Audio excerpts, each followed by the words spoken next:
Hello, friends. Welcome back to Ms. Roni Reads. Today, I'm going to be reading the first chapter of The Mulberry Tree by Allison Rushby. This one seems like a bit of a thriller, a little bit spooky. Look at the top. Do not wrong by the mulberry tree, or she'll take your daughters. 1, 2, 3. That gives me the heebie-jeebies. I can't wait to start reading. Let's read the blurb first. 10-year-old Emmy and her family run away from their storm cloud of problems to a tiny village in Cambridgeshire, England. When they find an adorable thatched cottage to begin a perfect new life in, the only downside is the ancient, dark and fierce-looking mulberry tree in the back garden. And the legend that comes with it. The villagers say the tree steals away girls living in the cottage on the eve of their 11th birthday. Of course, Emmy thinks this is ridiculous. Then she starts to hear a strange song in her head. Let's start. Chapter 1. Into the Countryside.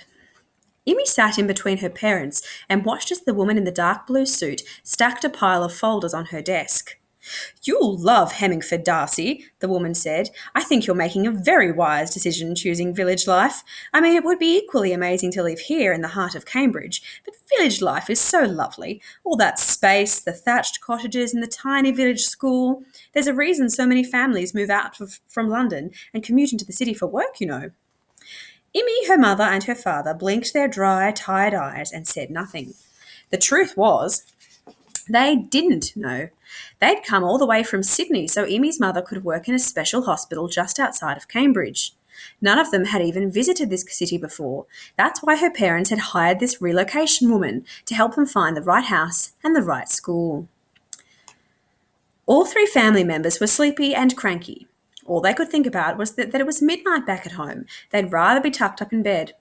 Emmy couldn't even remember what day it was. Wednesday? No, Thursday. Right. The woman stood, clutching her folders to her. One of them had a label on it that said Helen, and Emmy remembered that this was the woman's name.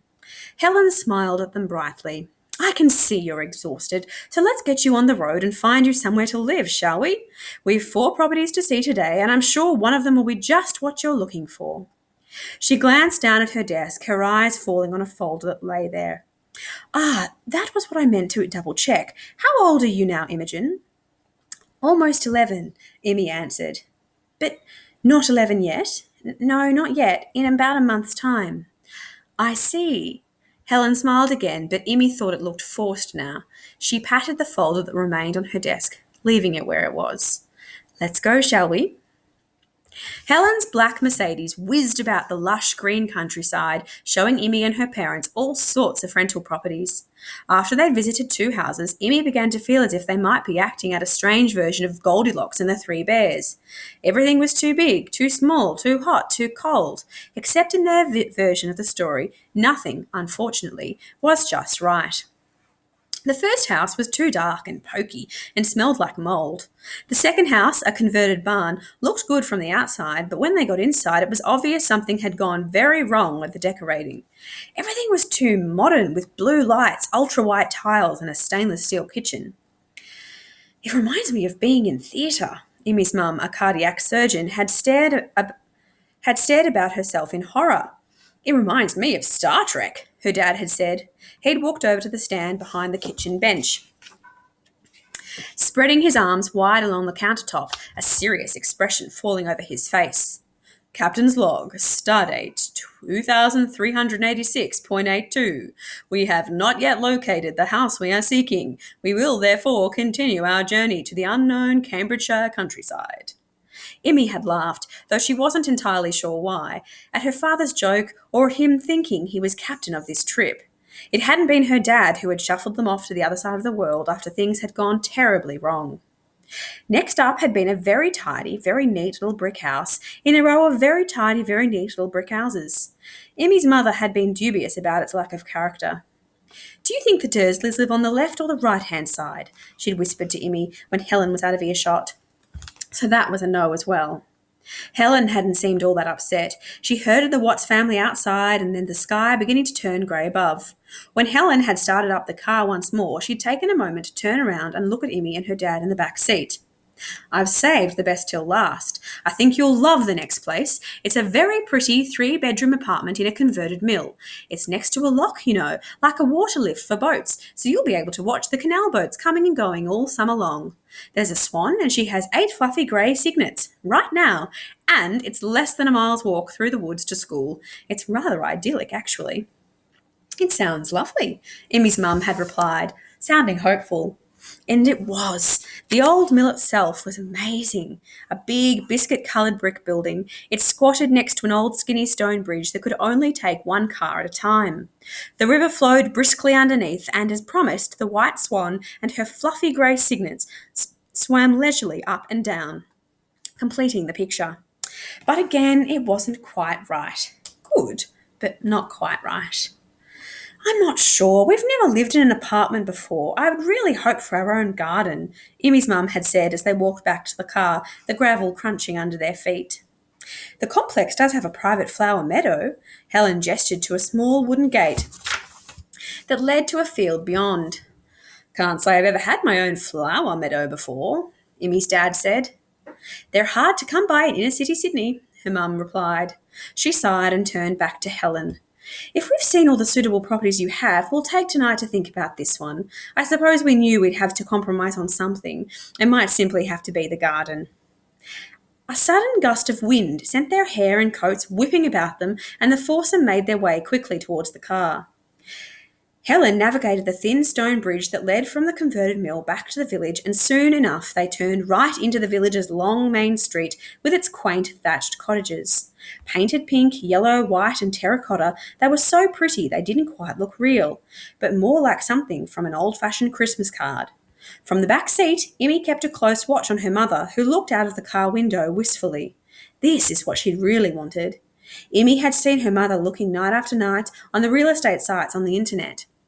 She wanted a perfect thatched cottage with a perfect garden to try and make them a perfect life, to make things better again. Emmy glanced over at her father, who noticed her stare and quickly rearranged his expression to something approximating a smile. He did that a lot lately. Emmy hated it. Scowling, she turned her window once more, which was when she saw it. "Stop!" she said, reaching out and thumping the back of Helen's seat. "Stop!" Chapter 2, Lavender Cottage. Helen pulled the car over immediately, hitting the curb with a bump. "What? What is it?" she said. "Are you feeling car sick?" Emmy didn't answer her. She'd already unbuckled her seatbelt, opened her car door, and was getting out. Her eyes were fixed upon a house of creamy white with the prettiest canary yellow door. Thatched coated like the roof like thick icing, and the cherry on top was a straw pigeon who strutted about on the roof as if he owned the place. The garden heaved with lavender that spilled out over the white wooden fence. Emmy ran her hand along it, then sniffed her fingers, inhaling the bright scent. But what had really caught her eye sat right by the gate itself, a sign which read, "For lease." The exact same yellow and blue sign that had been on all of the houses they visited today. By now, Emmy's mum had exited the car and was standing beside her. Her dad appeared on her other side only seconds later. It took Helen a moment or two longer to reach them. She said nothing, her jaw set in a hard line. "This looks ideal," Emmy's mum said. "Can we see it?" "Ugh," was Helen's only answer. Emmy looked up to see disappointment written all over her mother's face. "Oh, is it let already?" Now Emmy and her parents stared at Helen. Finally, Helen shook her head. "I'm sorry, but this isn't the property for you." Emmy's mum frowned, confused. "Why ever not?" she said. "It seems to tick so many of our boxes. It's a character house, it's close to the school, it has a beautiful garden. Is it in our price range?" "No," Helen looked up and saw the street as if checking to see if anyone was watching them. "It's not about money." "Then we'd like to see it, please." Emmy's mum's voice was firm. It was obvious she was getting crankier by the minute. If Helen knew what was good for her, she'd open up the house quick smart. Maybe Helen sensed this, because she headed back towards the car. "I left the folder with all of the information back at the office." She paused here, as if she hoped Emmy's mum would change her mind. Emmy remembered the folder that Helen had left on her desk. "That's all right," Emmy's mum said firmly. "We'd still like to view it. Do you have the keys?" Helen's shoulders sagged. Yes, she answered, going over to open the boot of the car. She fished about in a large metal box and pulled out some keys. The foursome approached the wooden gate that opened and shut with a friendly creak, the scent of the lavender enveloping them as they took a few steps to the front door. Among the bushes, large bumblebees buzzed but busily, and wildflowers swayed here and there in the breeze as if dancing to an unheard tune. By the door itself, a little hand-painted ceramic plaque read, Lavender Cottage. Helen opened the front door. Oh, Emmy's mum said, the first through the door. It's full of furniture. Is someone still living here? No, Helen replied. The family are renting it furnished. Following her father, Emmy stepped towards to get a better look inside, and her eyes widened. She'd never seen anything like it. It was almost like being in a doll's house. The minuscule slate-tiled entryway led directly onto the living area. This was tiny, only big enough for a warm yellow sofa and two large matching armchairs in the same fabric, which faced the large brick fireplace.